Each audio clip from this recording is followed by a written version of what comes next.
So a lot of beginner homebuyers and beginner investors have a ton of trouble figuring out whether or not the property they're buying is a good investment or not. So in today's video, we're going to walk through a couple of scenarios that could hopefully help you pick up on some good signs for buying a property and some potential red flags. Let's get started.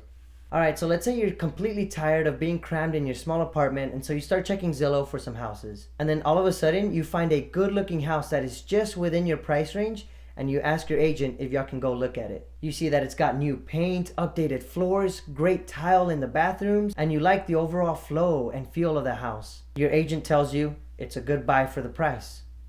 Is that a good investment?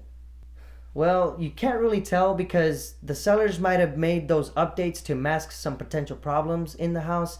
And then the fact that your agent told you that it's a good buy means really nothing, because we all know agents make a profit out of any sale.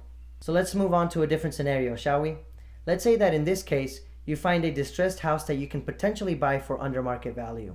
It's got the wallpaper, it's got shag carpet, and it's even got a little bit of termite damage on the exterior of the house. But then the seller says that they got termite treatment for that termite damage, and that they had sold another house just like that one for $165,000, and the seller was willing to leave it to you for $149,000.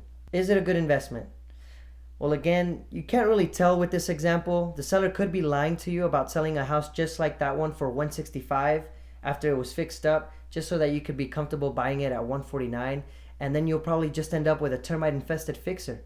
Who wants that? It's probably just best for you to maybe refer that to another investor and see how it plays out for them.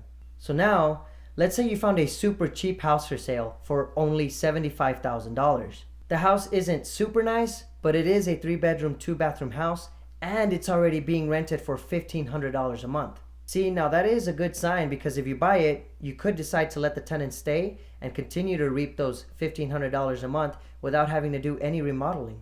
And then let's say that the seller was also willing to work with you, and you were able to negotiate the price down from $75,000 to $55,000. Not only that, but after talking with your lender, you found out that your monthly mortgage payment would only be $400 a month, leaving you with about $900 of cash flow after subtracting some expenses.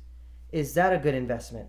Well, again, it's really hard to tell with this example. The fact that the seller is willing to negotiate the price by that much can mean that he's a little desperate, and that could be a red flag. Plus, you never know, those tenants might be leaving that very next month, leaving you with a vacant property. So it's probably just best to keep checking the market and see what other deals pop up.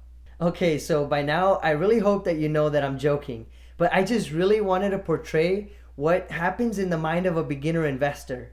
Because it is scary to buy your first property. I mean, all of the paperwork, the money, and the commitment that's going in, all for it to potentially not work, that is very scary. But that's why I presented those scenarios to you like that in the beginning. It's so that you know how silly it can be to maybe overthink something, especially when it's such a good deal that's sitting right in front of your face.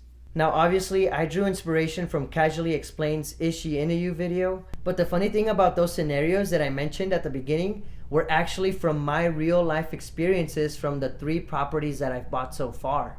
And right before buying each property, I would ask myself, like, is that really a good investment? Am I doing the right thing here? But the thing that really helped me to continue to move forward and proceed buying these properties is the fact that I did my homework and I allowed myself to take calculated risks. What I mean by doing the homework is knowing what homes are selling and renting for in your area, and then being able to do the math between that and the home that you're actually wanting to buy. We talk about that on this channel all the time.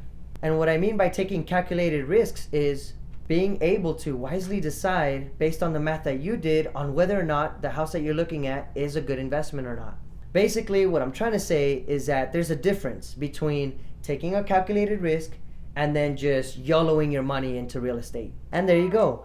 Once you do your homework and you allow yourself to take some calculated risk, you give yourself the perfect recipe for being calm, comfortable, and even confident in buying your investment properties. There's no second guessing or overthinking. Thank you guys so much for watching. Consider subscribing to the channel if you haven't already. Drop your boy a like, as you always do. Thank you guys so much. We'll see you guys in the next one.